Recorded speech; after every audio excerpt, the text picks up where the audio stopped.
तामीरें नौ करेंगे पाकिस्तान की मेरे साथ मिलकर, बिजली के रेटों को कम करेंगे मेरे साथ मिलकर, डॉलर सस्ता करेंगे, महंगाई कम करेंगे, बेरोजगारी का खात्मा करेंगे और पाकिस्तान को आईटी पावर बनाना है, आईटी पावर इंशाअल्लाह।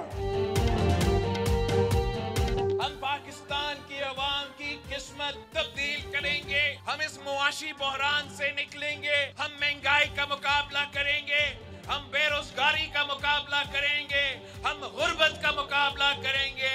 ये काम अगर कोई कर सकता है तो सिर्फ और सिर्फ पाकिस्तान पीपल्स पार्टी कर सकती है।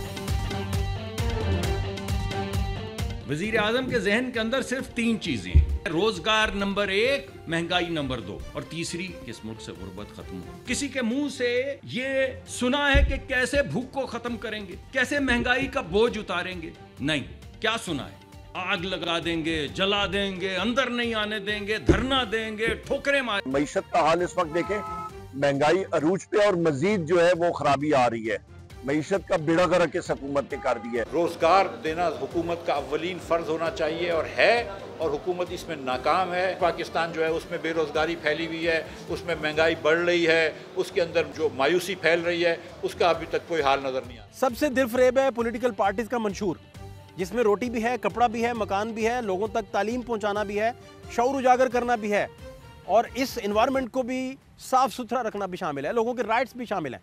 लेकिन सारी पार्टीज अपने अपने मंशूर को लेकर लोगों तक पहुंचने में कितनी कामयाब होती हैं, कितने सियासतदान लोगों में बहुत मकबूल हैं और उनके मसाइल हल कर पा रहे हैं, और जमहूरियत कितने समरात दे पा रही है, या फिर इन सारी चीज़ों के बरक्स मामला चल रहा है। हालात क्या हैं ये जानना भी ज़रूरी है। इन्फ्लेशन का जो बोझ है वो आहिस्ता आहिस्ता कम हो रहा है और सिंगल डिजिट में आ गया है, 9.6%। अल्हम्दुलिल्लाह एक बहुत खुशाइन बात है। मैं वज़ीर ख़जाना, उनकी टीम को, गवर्नर स्टेट बैंक को, सबको मैं सताइश पेश करना चाहता हूँ। आपने तो घर की आम खरीदारी की आम चीजों को आपने जो है वो नहीं छोड़ा। आम आदमी की सैलरी पे आप उस पर टैक्सेस बढ़ा रहे हैं। रोजगार की क्या सूरत हाल है, महंगाई की क्या सूरत हाल है। लोग अपने घर वालियों की बालियां और उनके कंगन बेच के और कीमती चीजें बेच के अपने बिजली और गैस के बिल ले रहे हैं। अदम इस्तेहकाम जो है, पॉलिटिकल अदम इस्तेहकाम, वो कितना बड़ा चैलेंज है, और इस चैलेंज को जब तक इससे निपटा ना जाए और कोई तवाज़ुन का रास्ता ढूंढा ना जाए तो ये कितना मुहलक साबित होता है। और फिर नतीजा इसका क्या निकलता है? आप अक्सर अदम एतमाद की सूरत में देखते हैं कि जो मुल्क की मईशत की सारी इसमें अपग्रेडेशन है या कोई बेहतरी का मामला है, उसमें भी मसाइल फिर आपको फेस करना पड़ते हैं।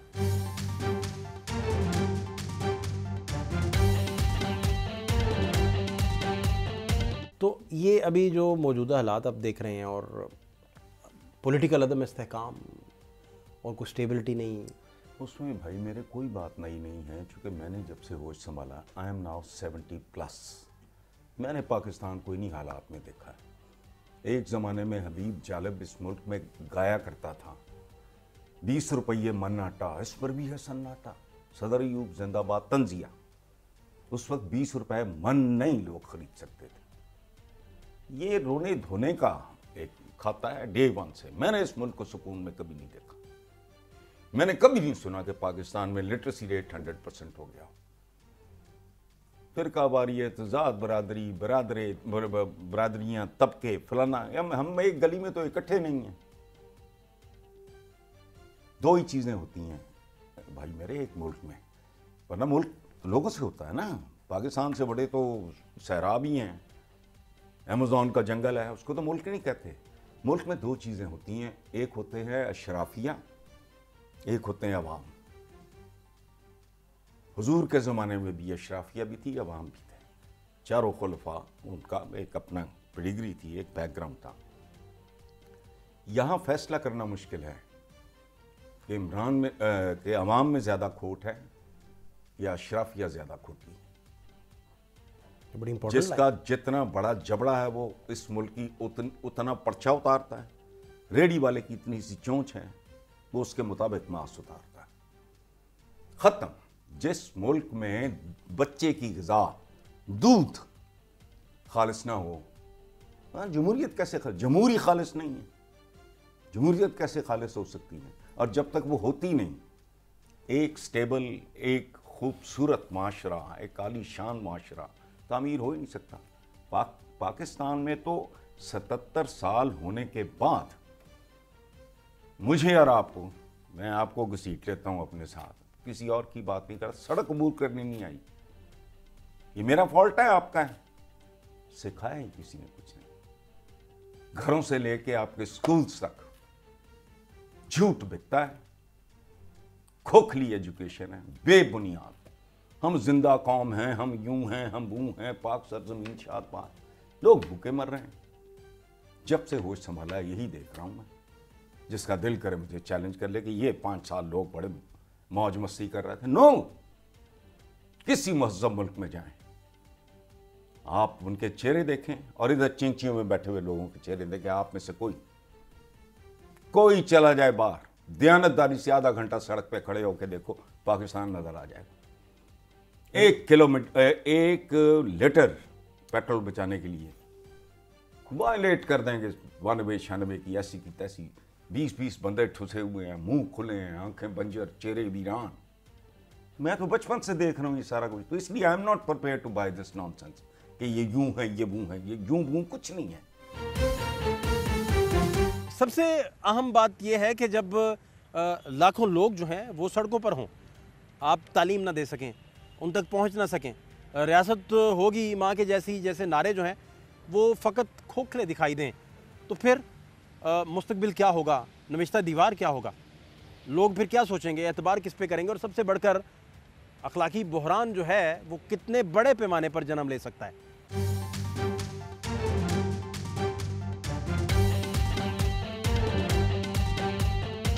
सोसाइटी को चलाने के लिए बहुत सारे लोग कहते हैं कि नहीं, बस आप मॉरल वैल्यूज़ अच्छी कर दें, उसी से ये काम चलेगा। आप जितने मर्ज़ी मैनिफेस्टो दे दें, जितने मर्ज़ी बड़े लेवल पे चले जाएं, लेकिन जब तक आप अखलाकी कदरें नहीं संवारेंगे, ये सोसाइटी का चलना मुमकिन नहीं है।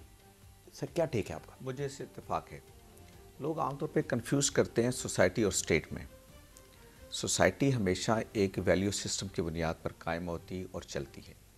स्टेट जो है वो रूल ऑफ लॉ से चल रही होती है। उसके अंदर एक इम्प्लीमेंटिंग फोर्स होती है जिसको आप कुव्वत नाफसा कहते हैं।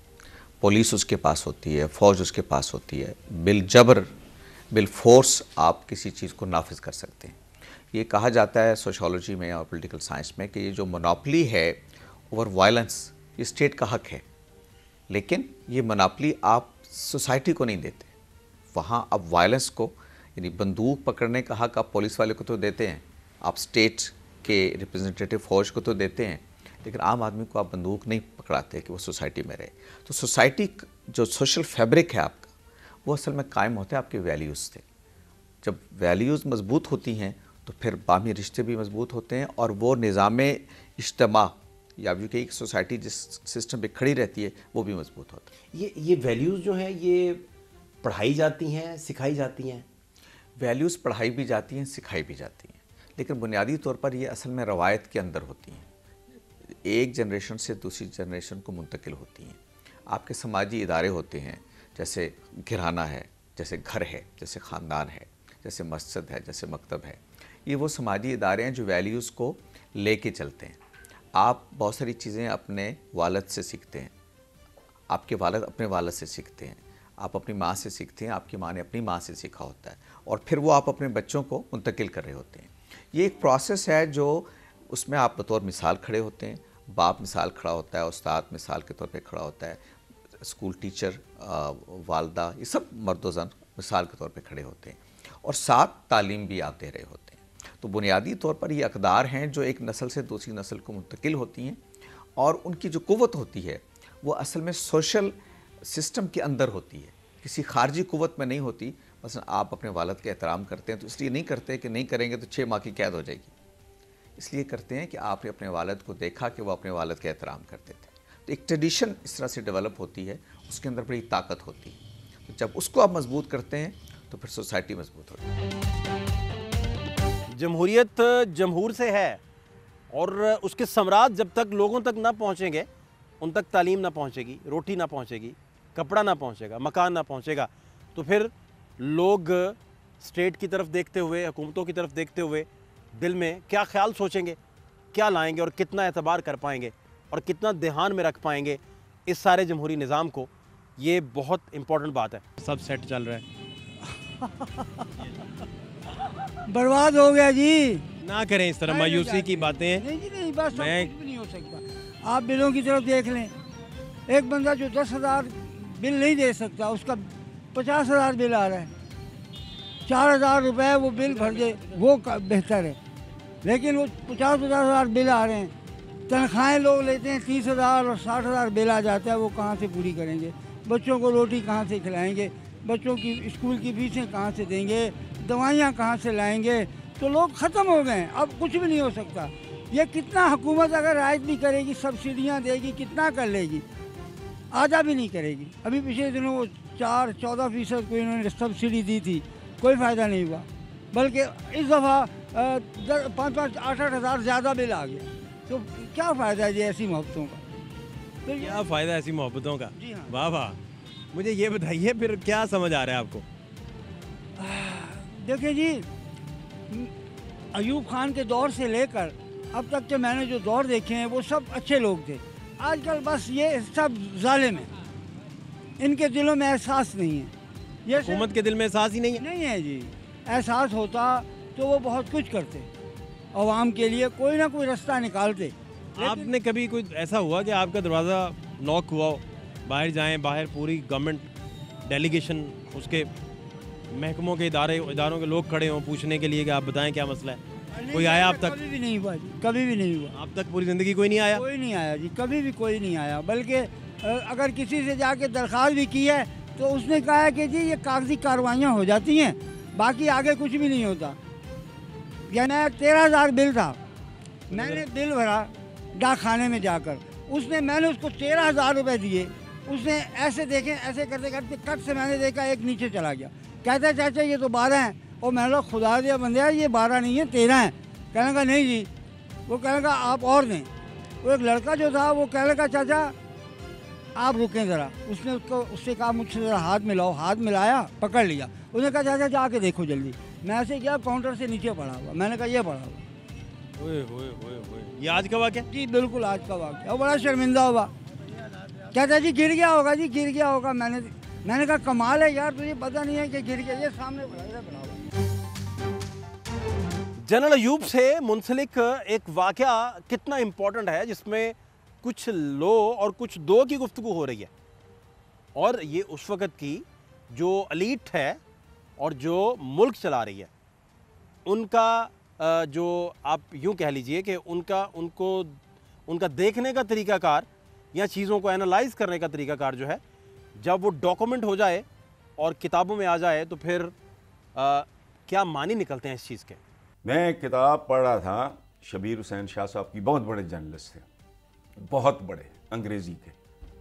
तो वो लिखते हैं कि वो मलक अमीर मोहम्मद ख़ान, उसने अयूब खान साहब को कहा कि वत करके जो दुनिया वाली कि वो हिंदुस्तान नाल तय कर लो, बंगालियाँ जो असी करने उन्होंने तो साढ़े नाल रहना नहीं, ईस्ट पाकिस्तान उनको दे दो, उनसे कश्मीर ले लो, इस तरह की बात कर लो। तो ये तो लेवल है। बन के रहेगा पाकिस्तान, लेके रहेंगे पाकिस्तान, ले लिया, फिर उसके साथ क्या हुआ? अब वादे में फुदकते फिर रहे हैं, कोई डायरेक्शन नहीं है, कोई कुछ नहीं है, फलां नहीं है, मुल्क का नाम रखा। वो अजीब लोग हैं। इस्लामी जमहूरिया पाकिस्तान, इस्लाम कितना प्रैक्टिस होता है। इस्लाम सिर्फ नमाजों का नाम तो नहीं है यार, वो तो कंडक्ट इबादात जो हैं वो they are means to an end, वो तो आपने अचीव ही नहीं किया। पाबंदी औकात है नमाज का पहला सबक। और इस वक्त जो लेटेस्ट रिसर्च है दुनिया में कि कौमों के अरूज और ज़वाल में नंबर 1 चीज़ क्या है? पाबंदी औकात।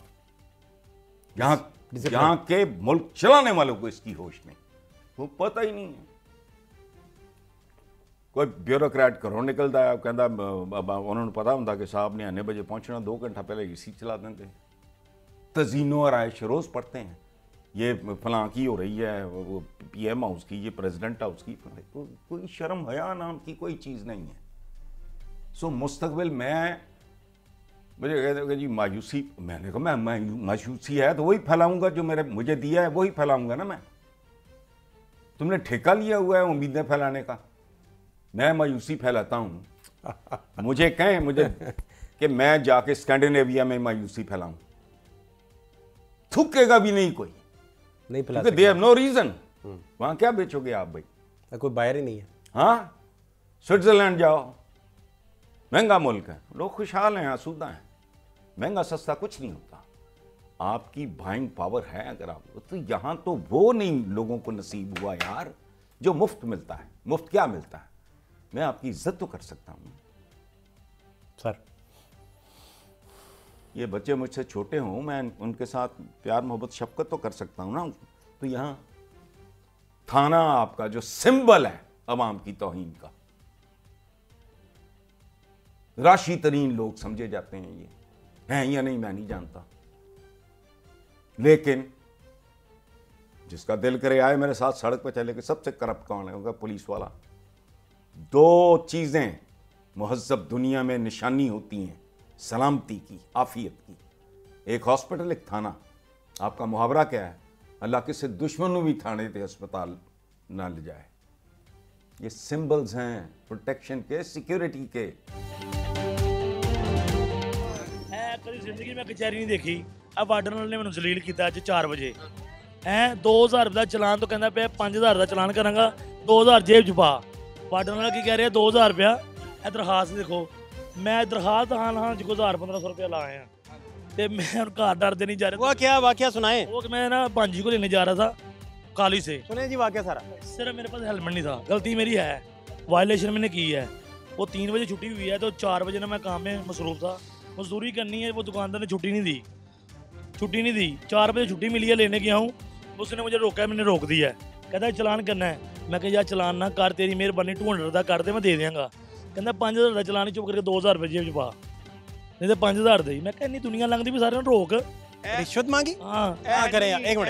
हेलमेट का तो इन्होंने एक नाम रखा है, किसी गरीब को नहीं हेलमेट होंगे, कितों पाएगा? 2000 रुपये जुर्माना, काहदा जुर्माना है? और खुदा दा खो कई बीमार ने, बीमार हेलमेट नहीं पा सकता। ये परे मैंने दरखास्त लिखी है मजबूर हो गए। हम वाइट कलर आदमी है, कभी जिंदगी कचहरी नहीं देखी। आज किसी को पूछ के सीटीओ के दफ्तर का है, किसी दरखास्त लिखवाऊँ, ऐसे ना मैंने ये काम किया है। फिर बना क्या? बना सवेरे जाना है और कहना सुबह आना, पैसे कोई नहीं, घर नहीं जा रहे। मैं घर नहीं जा रहा, दूध लैके जावांगा तो जावांगा ना घर। घर किस तरह जावा? 5000 रुपये तो ले लिया, मेरे को खो लिया, घर की लैन जावा? 1200 रुपये का दूध आना है, ठीक है, कैसे जाऊंगा? उन लोगों के बारे में वैल्यूज़ और ये कल्चर क्या कहता है, जो लोग ना वैल्यूज़ को मानते हैं, ना वैल्यूज़ को सीखना चाहते हैं, ना प्रैक्टिसिंग है, ना इस कल्चर को मानते हैं, ना आर्ट की कोई भी किस्म उनके दिल को मुसख्खर कर सकती है, उनके बारे में फिर ये सिस्टम और फैब्रिक। ऐसे लोग नहीं पाए जाते सोसाइटी में। वो जिन लोगों की आप बात करें वो बहुत एबनॉर्मल लोग होंगे, जो आटे में नमक के बराबर भी नहीं होते। मैं किसी ऐसे माशरे को नहीं जानता, ना तारीख़ में, ना अपने दौर में, जो किसी वैल्यू सिस्टम को ना मानता हो। ये मुमकिन है कि वो आपसे मुख्तलिफ वैल्यू सिस्टम को मानता हो, मुझसे मुख्तलिफ वैल्यू सिस्टम रखता हो, लेकिन ये हो नहीं सकता कि इंसान किसी वैल्यू सिस्टम के बगैर जीता हो। उसकी बुनियादी वजह यह है कि समाज जो है उसके बगैर कोई आपको दुनिया में इंसान रहते हुए नहीं मिलेंगे। जंगलों में भी नहीं रह सकते। कबाइल होते थे पुराने दौर में, कबाइल का भी एक वैल्यू सिस्टम होता था। तो कहना यह है कि ये एक मफरूज़ा है कि लोग किसी वैल्यूज़ को नहीं मानते, लोग वैल्यूज़ को मानते हैं। ये मुमकिन है कि उन वैल्यूज़ को ना मानते हो जिनको आप मान रहे हैं या जिनको मैं मान रहा हूँ, लेकिन वैल्यूज़ को ज़रूर मानते हैं, उसके बगैर सोसाइटी खड़ी नहीं है। यानी आप अगर जैसा आप फरमा रहे हैं, तो इसका मतलब ये हुआ कि पूरे मुल्क में अगर हम फ़र्ज़ करें गवाले ढूंढने पहुँच जाएँ, तो शायद उनकी ट्रेडिशन बन चुकी हो कि उन्होंने खालिस दूध पहुँचाना ही नहीं है। आप फल फरोशों के पास चले जाएं तो शायद उनकी ट्रेडिशन बन चुकी हो, या जिन वैल्यूज़ को वो मान रहे हों कि उन्होंने अंधेरे में आपको जो फल देना है वो 1 ग्लास फल आपको नहीं देना। ऐसा बिल्कुल कभी नहीं होगा। वही फल फरोश अगर किसी दूसरी दुकान पे जाएगा फल ख़रीदने, वो क्या चाहेगा? 1 ग्लास मिले उसे, 1 ग्लास मिले जी। वो दूध गवाला जो पानी मिलाता है उसको अगर दूध खरीदना पड़े तो वो कैसा दूध जाएगा? अच्छा, खालस जाएगा। अच्छा, इसका मतलब ये है कि वो जानता है कि वैल्यूज़ क्या हैं। अच्छा, लेकिन उसका प्रैक्टिसिंग नहीं। एग्जैक्टली, अगर उसकी वैल्यू खत्म हो गई होती। आपका बेसिकल थीसिस ये है कि ऐसा नहीं हो सकता कि कोई वैल्यूज जानता ना हो। ऐसा होता नहीं, बिल्कुल ये होता मुमकिन नहीं, बिल्कुल। ये कभी मुफादात की अनक हो जाती है, कभी तासुब की अनक हो जाती है, कभी कोई इस तरह की मजबूरी की अनक भी हो जाती है कभी, जिसमें आप कोई गलत काम कर बैठते हैं या गैर इखलाकी काम कर बैठते हैं, लेकिन ऐसा होता नहीं है कि आप उस पर बिलीव कर रहे होते हैं। एक आदमी जितना बुरा क्यों ना हो, ये कभी नहीं चाहेगा कि उसका बच्चा उस तरह का हो, बुरा हो। हमारी वैल्यू सिस्टम है, मतलब मैं आप कहता हूँ ये आदमी शराब पीता है, ठीक है, अब हमारे वैल्यू सिस्टम में ये कोई अच्छा काम नहीं समझा जाता। अब वो शराबी भी नहीं चाहेगा कि उसका बेटा, उसकी बेटी, उसकी औलाद शराब नोश हो, वो नहीं चाहेगा कभी। इसका मतलब ये है कि वो ये जानता है कि वैल्यूज़ क्या हैं, उनकी कदर व कीमत से भी वाकिफ़ है, खुद ही निराफ करता है, लेकिन उसका दिल अंदर से समझता है कि वो निराफ पर खड़ा है, वो ठीक जगह पे नहीं खड़ा। यानी झूठ को वो ये नहीं कहता कि कोई अच्छा काम मैं कर रहा हूँ, या कोई और इस नोयत की शराब नोशी है, जो भी आपकी वैल्यूज़ से मुतसादम अमल वो कर रहा है, तो वो ये जानता है कि वो एक गलत काम कर रहा है।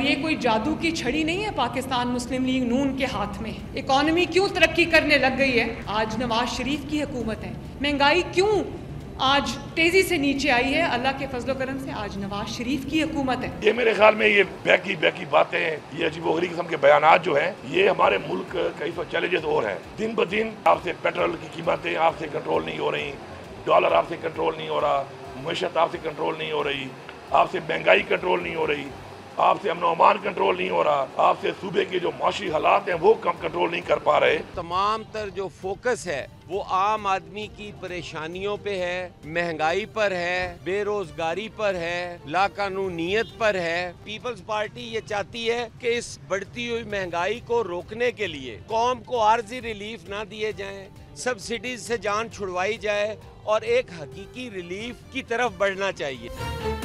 अवाम का सबसे बड़ा, अगर आप 10 मसाइल उनके देखें तो सबसे बड़े मसाइल क्या हैं? क्या बच्चों का स्कूल ना जाना सबसे बड़ा मसला है, या शऊर का उजागर ना हो सकना बहुत बड़ा मसला है, या लोगों को शाय खुरनोश उन तक ना पहुंच सकना बहुत बड़ा मसला है, या उनके राइट्स उन तक ना पहुंच सकना बहुत बड़ा मसला है, या सबसे बढ़कर जमहूरियत का सम्राट लोगों तक ना पहुंचा सकना बहुत बड़ा मसला है, या फिर बल्दियात जैसा निज़ाम जो बड़ा मजबूत था, आमलों ने भी आकर उस निज़ाम को मजबूत करने की कोशिश की, जब वही मौजूद ना हो तो फिर आप डोर स्टेप तक लोगों के रोटी कपड़ा और मकान कैसे पहुँचाएँगे? या ये नारे फ़कत आपको नारे ही दिखाई देंगे? सर, पॉलिटिशियन में कोई बंदा अब तक आपको लगा जो प्रो अवाम हो या प्रो अवाम होने की अदाकारी ज़रूर की गई है, प्रो अवाम मैंने बंदा नहीं देखा। जो देखे वो पॉपुलर नहीं थे। मसलन मिराज खालिद साहब, बहुत बड़ा नाम, तो मैं कहता हूँ एक्सेप्शंस हैं, क्या बड़ा लेकिन नाम? क्या करेगा कोई? मलिक मिराज खालिद, क्या बड़ा नाम, क्या बड़ा नाम। आपका तो पढ़ा लिखा बच्चा जिसकी बाप ने सख्ती से ट्रेनिंग की हो, वो भी सड़क पे जाके पागल हो जाता है कि प्यो पागल है, जरा कहता है कि वायलेट नहीं करना, सिग्नल अपनी लेन में रहना है, फलाना, उसकी वजह सारा तो वो तमाशा चल रहा होता है सड़क पे। You are compelled. मेरे जैसा बंदा कभी, मेरा अगर एक्सपायर हो जाए ना ये लाइसेंस, आई स्टॉप ड्राइविंग, क्योंकि मैं ड्राइवर होने के बावजूद ड्राइव खुद करता हूँ। एक्सपायर हो जाए, सुस्ती की वजह से मैं नहीं जाता, तो आप स्टॉप कर देते? मैं बिल्कुल बंद कर देता हूँ। तो बेसिकली बहुत तंग आ जाता, जो इखलाकी कदरें हैं वो कौम की होंगी तो कोई कदर है ही नहीं, इखलाकियात नाम की चीज़ यहाँ है ही नहीं। मैं 50,000 बार आपके चैनल्स पे कह चुका हूँ कि पाकिस्तान का मसला इक्तिसादियात का नहीं है, इखलाकियात का, अखलाकियात का है। आपकी इक्तिसादियात की बर्बादी के पीछे आपकी बर्बाद अखलाकियात है। हिंदुस्तान का पॉलिटिशियन भी बड़ा, साउथ की मूवीज़ वगैरह देखें, मूवी बातों का एजुकेशन के लिए मैं देखता हूँ, मुझे अजबर है, मुझ पे रश्क टर्किश लोग भी करते हैं कि हमारी हिस्ट्री से ज़्यादा वाकिफ़ है ये आदमी। मैं वो बड़े गौर से मैंने उस्मान गाजी और तगरुल देखा कि उनकी बूदोबाश क्या थी, वो नॉवलों में नहीं होती, या मतलब हिस्ट्री किताबों में नहीं होती, नहीं दिखा सकते आप कि दस्तरखान पे बैठ के हेड ऑफ द फैमिली कैसे बिहेव करता है, रोटी कैसे बनती है, खाना कैसे तैयार, कबायली किताब में ये ट्रैवल नहीं हो सकता, ये नहीं होता। वो तारीख की बातें तारीख की किताबों में होती हैं। ठीक है, just to educate myself. तो हुक्मरान हमारा बहुत खुद और वजह है, हम औलाद हैं गुलाम दर गुलाम दर गुलाम। हम आज़ादी के काबिल नहीं थे। यही हाल इंडियंस का है। वो हमसे बेहतर हैं लेकिन हैं वो भी बदतर ही।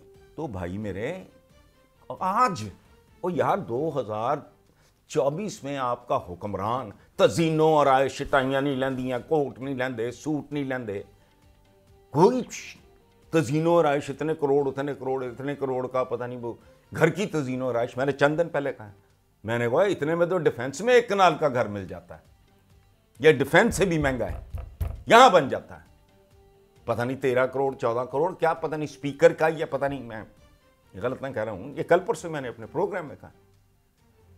तो कौन लोग, और हमें मुनाफकत की सजा मिल रही है। काफिर की शायद माफी हो जाए, एक बच्चा है काफिर के घर पैदा हुआ है, उसने उसके अलावा देखा ही नहीं, उस तक पैगाम पहुंचा ही नहीं हमारे आका का, उसको शायद माफ कर दिया जाए। शक, हम मुनाफिक लोग हैं, नमाजें हैं, अज़ानें हैं, वाज़ें हैं, तबलीगें हैं, भाषण हैं, कैरेक्टर। हैव नॉट्स के जो मसाइल हैं वो कितनी शिद्दत इख्तियार कर चुके हैं, और ख़ास तौर पर जब उन तक तालीम ना पहुँचे, जब उन तक सेहत ना पहुँचे, जब उन तक कोई भी ना पहुँचे, और रूलिंग एलीट जब उनका दरवाज़ा नॉक ना करे, दरवाज़ा ना खटखटाए, तो फिर तरबियत देना, माशरों को संवारना, माशरों को बेहतर करना, अच्छा मुस्तकबिल देने के ख्वाब जो दिखाना, उन सारी चीज़ों के फिर क्या मानी रह जाते हैं। ये दुनिया का पढ़ती थी वो उन्हें छोड़ दिया 2 साल में पढ़कर। क्यों? उनकी फीस नहीं हम पे कर सकते। वो 2 साल पढ़ी हैं तो आगे से नहीं पढ़ सकी, वो बैठ गई घर पे, वो इतनी सी हो गई है सोच सोच कर। पढ़ना छोड़ दिया? हाँ पढ़ना छोड़ दिया। कितनी फीस थी उनकी? 60,000 थी 6 महीना की। छोड़ दिया? हाँ छोड़ दिया। इंजीनियरिंग यूनिवर्सिटी छोड़ दी? हाँ यूनिवर्सिटी छोड़ दी, यूईटी। वो फीस क्या था? हाँ फीस की वजह से। अब मुझे ये बताएं कि बाजी ने तो हाँ जी भाई, वो हमें इतना ही है कि मेरी बच्ची यूनिवर्सिटी चली जाए, पिछला उसका जो पढ़ा हुआ है ना वो उससे स्टार्ट हो जाए, और हमें तो जो अल्लाह पाक दे ही रहा ना, हम खा ही रहे हैं। वो बच्ची का बहुत मुझे दुख है। कितनी देर हो गया यूनिवर्सिटी से छोड़े हुए? उनको 2 साल हो गए। तो आप यूनिवर्सिटी वापस ले लेगी? हाँ जी मिल जाती है, वैसे उनकी ना फीस पे कराएंगे। नहीं, वो अपना सेमेस्टर फ्रीज करवाया था या वैसे ही छोड़ दिया? वैसे ही छोड़ दिया। वो वैसे ही पता करवाएं, वो लेती है यूनिवर्सिटी की? नहीं वो लेती है, बच्ची लेती है, वैसे हमारे पास इतना होल्ड नहीं होता। चले वो तो कोई हल निकल आएगा, लेकिन पता तो करवाएं ना। हाँ जी पता करवा लेंगे। हम एक खातून का इंटरव्यू कर रहे थे और उनके घर में पर्दा लगा हुआ था, दरवाज़ा नहीं था, और अंडा ख़रीदने के पैसे नहीं थे। उन दिनों सरकारी स्कूल की फ़ीस 10 रुपये थी, तो 10 रुपये नहीं थे। उन तक और उन हैव नॉट्स तक वैल्यूज़, ये ट्रेडिशंस, ये सारी चीज़ें जो बिल्कुल थपेड़े उन पर जुल्म सितम के थपेड़े या ये सारी चीज़ें ड्राइव करती हैं, उनकी ड्राइविंग फोर्स ही ये है, वो वैल्यूज़ कहाँ से फिर सीखें? उन तक पहुँचता भी कोई नहीं। किसी सोसाइटी के अंदर ऐसे लोगों का होना खुद इस बात की अलामत है कि वहाँ का वैल्यू सिस्टम कमज़ोर है। इसलिए कि अगर वैल्यू सिस्टम मजबूत हो तो इस तरह के कैरेक्टर सोसाइटी में नहीं होते। इसलिए कि वो वैल्यू सिस्टम मुझे ये सिखाता है कि मैंने अपने हमसाए के साथ कैसे सलूक करना है, मैंने अपने सोसाइटी के कमज़ोर तबकात के साथ कैसे सलूक करना है। ये मेरे बचपन में मैंने अपने गांव में देखा हुआ है। मेरे गांव में अमीर लोग भी थे, गरीब भी लोग थे, लेकिन मुझे याद नहीं है कि किसी के भूखा रात होने का कोई वाक़या हुआ, ये कभी नहीं हो सकता था। तो ऐसे लोग जब पैदा होते हैं सोसाइटी के अंदर, तो ये खुद इस बात की इंडिकेशन है कि आपका वैल्यू सिस्टम कमज़ोर हो रहा है, आपने उस पर मेहनत नहीं की। अगर आपके पड़ोस में लोग भूखा सो रहे हैं तो उसका मतलब ये है कि आप अपने वैल्यू सिस्टम से दूर हो गए हैं। अगर आपके बच्चे मोहल्ले में बदतमीज़ी कर रहे हैं किसी दूसरे बुज़ुर्ग के साथ, तो उसका मतलब ये है कि आपका वैल्यू सिस्टम कमज़ोर है। तो जो मिसाल आपने दी है ये खुद इंडिकेटर है इस बात की कि आपको अपने वैल्यू सिस्टम पर मेहनत करनी चाहिए।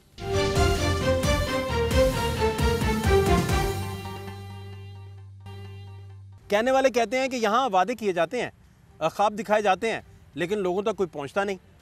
उन्होंने मिसाल दी, उन्होंने कहा कि आप अंगूर लेने मैंने लोग भेजे 4 लोग मुख्तलिफ सवारियों पे भेजे, एक बाइक पे भेजा, एक ज़रा गाड़ी पे भेजा, एक उससे बड़ी गाड़ी पे भेजा, एक पिजारो नुमा गाड़ी पे भेजा, तो चारों का जो रेट लिस्ट का फॉर्मूला था वो डिफरेंट था।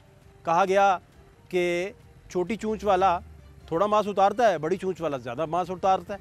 इस तरह की बातें जब सोची जा रही हों तो फिर इनका क्या मतलब निकलता है, वो भी देखिए ज़रा। कहीं से कोई शुरुआत करके कोई संभाली जा सकता है? नहीं हो सकता। मैंने कहा ना कि अवाम और अशराफिया दोनों में मुकाबला है बदी का, खत्म।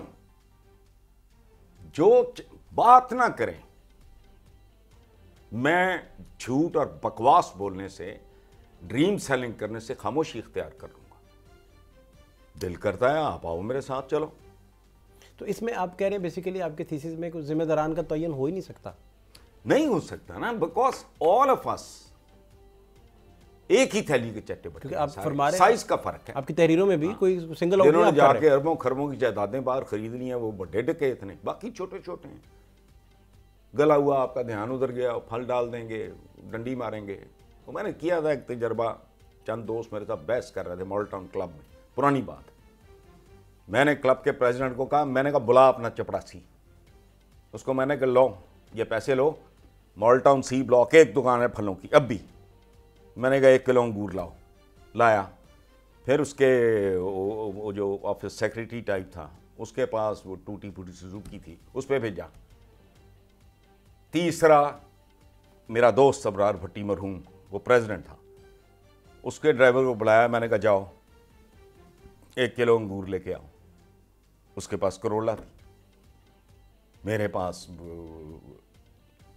प्राडो या इस तरह की गाड़ी थी, लैंड क्रूजर थी, उस पर जाओ। तो वो जो मेरे दोस्त करीबी कुछ यूनिवर्सिटी के, तस्वीरें लगी हुई हैं सबकी, उनमें से 5-4 बैठे थे। वो यार तू फलाना अपने आप को गालियां देता रहता है। मैंने कहा मैं हूं ही इस काबिल, मैं शीशे में अपनी शक्ल ठीक देखता हूं। जब वो आ गए तो मैंने कहा अब मेरा दिल करता है मैं जितने अंगूर हैं, ये 4 किलो अंगूर आए, 4 गाड़ियां बेची। मैंने कहा देखो कीमतें इनकी, सबकी कीमतें फर्क मुख्तलिफ थी। जो मोटरसाइकिल पे गया उसका, और जो सुजुकी मजुकी में जो मैनेजर था इमरान, उसका नाम था, मुझे नाम भी याद आ गया, हालांकि मैं नाम भूल जाता हूँ, उसकी कीमत हो, और जो करोला पे गया, और जो एसयूवी पे गया। और छोड़ो, यूएनडीपी की रिपोर्ट है 2 साल पहले के पाकिस्तान में हर रोज 24 करोड़ लीटर दूध, 2 नंबर। तुम तो अपने बच्चे मार रहे हो। 24 करोड़ लीटर दूध, ये 2-3 साल पहले की यूएनडीपी की रिपोर्ट सारे अखबारों में छपी थी। लेकिन फर्क इतना है, उस दिन भी इस मुल्क में मेरा ख्याल 100 बंदा नहीं होगा जिसको इसका दुख हुआ हो। मुझे 2 साल पहले की ये रिपोर्ट ही नहीं भूली। बातें करनी, ये काम हुक्मरानों का होता है। रियासत होगी माँ के जैसी, माँ नाम है तरबियत का। Over the last 12 to 14 months, we have made good and significant progress. Stability on the currency side, foreign exchange reserves, which had dipped to 2 weeks of import cover. बिजली की कीमतों में इजाफा, गैस की कीमतों में इजाफा, अशिया खुर्द-ओ-नोश की कीमतों में इजाफा, और एक जख्म पे नमक छिड़कने के मुखातिब है। हुकूमत कह रही है कि जी महंगाई कम हो रही है। और भाई तुम लोग होश की नाखुन दो। हसन निसार साहब से मैं गुफ्तगू कर रहा था, पाकिस्तान का बहुत बड़ा नाम है। वो कहते हैं कि जिसका जितना जबड़ा है वो उतना मांस खा रहा है। फिर उन्होंने कहा कि मैंने मोटरसाइकिल से लेकर पिजारो तक 4 मुख्तलिफ व्हीकल्स पे लोगों को अंगूर खरीदने भेजा, और चारों जगह से मुख्तलिफ रेट मिला। और रियासत होगी माँ की जैसे नारे तो कहते बाद में लगाएं, पहले आप ये देखें कि पूरे पाकिस्तान में आपको ओरिजिनल पीने का दूध अवेलेबल नहीं है। इन बातों पे आप ये सही बात कह रहे हैं वो, बिल्कुल। और वो असल में अपने असलूब में वही बात कर रहे हैं जो मैं कह रहा हूँ कि आपका वैल्यू सिस्टम इतना कमज़ोर हो गया है। आप मुझे बताइए कि दूध फरोश को अगर साफ दूध बेचना है, खालस दूध बेचना है, तो क्या इसके लिए रियासत की तरफ वो देखेगा? कानून नहीं बनेगा तो उसका पाबंद नहीं होगा कि दूध जो है वो खालस बेचे। ये चीज़ें वो भी जो बात कह रहे हैं वो वही कह रहे हैं जो मैं अर्ज़ कर रहा हूँ कि आपका वैल्यू सिस्टम कमज़ोर हो गया है। देखिए रियासत जो होती है ना, ये अब पॉलिटिकल साइंस में हम लोग पढ़ते हैं और ये सामने आती हैं, ये तो एक बहुत जदीद इदारा है। 16वीं सदी से पहले आपको ये इस तरह का मॉडर्न स्टेट का कोई कंसेप्ट नहीं मिलता। सोसाइटी आपको पहले दिन से मिलती है। सोसाइटी कायम होती है तो फिर वो स्टेट को भी जन्म देती है। बरे सगीर के अंदर एक मुस्लिम सोसाइटी मौजूद थी जिसने पाकिस्तान को जन्म दिया। माशरा रियासत को जन्म देता है हमेशा, रियासत माशरे को जन्म नहीं देती। ये हमारे यहाँ गलतफहमी ये भी होती है कि स्टेट को नैरेटिव देगी, स्टेट कोई आपके लिए आदाब तय करेगी। ये नहीं होता, आदाब सोसाइटी तय करती है, रियासत का काम होता है उसको फैसिलिटेट करना। तो आप आपके वैल्यू सिस्टम जब होती हैं तो उसके अंदर से फिर इंस्टीट्यूशंस भी बनते हैं, वो सियासी इंस्टीट्यूशंस भी होते हैं, दूसरे भी होते हैं। लेकिन बुनियादी तौर पर ज़रूरी है कि आपके अपने वैल्यू सिस्टम मजबूत हो। आप हम मगरब की मिसाल देते हैं, मगरब में लोग ये नहीं देखते कि पिछले 200-300 साल सिर्फ वैल्यूज़ पे काम हुए हैं। समाजी तहरीकें उठी हैं, रिफॉर्मेशन की तहरीक उठी है, रेनेसां की तहरीक उठी है, इनलाइटनमेंट की तहरीकें उठी हैं। ये वो तहरीकें हैं जिन्होंने उसके बाद से आपके अंदर कुछ वैल्यूज़ को मजबूत बनाया है। उन फिर वैल्यूज़ ने फिर वो पॉलिटिकल इंस्टीट्यूशंस बनाए हैं जिनकी आज हम मिसाल देते हैं। जब तक लोगों को रिलीफ नहीं मिलेगा, उन तक समरात नहीं पहुंचेंगे, तो उनके कोई भी मसाइल हल नहीं हो सकते। और सबसे बढ़कर अखलाकी कदरों का गिर जाना या उनको फोकस ना करना या उस पर कोई काम ना करना या गवर्नमेंट के एंड पर किसी तरह की इस पर तवज्जो ना होना, कोई ध्यान ना होना, एक बहुत बड़ा सवालिया निशान भी है और एक बहुत बड़ा अलमिया है जो शायद और ज़्यादा दलदल में बदलता जाए। फातिह अब्बास खान को इजाज़त दीजिए, अल्लाह ने के बाद।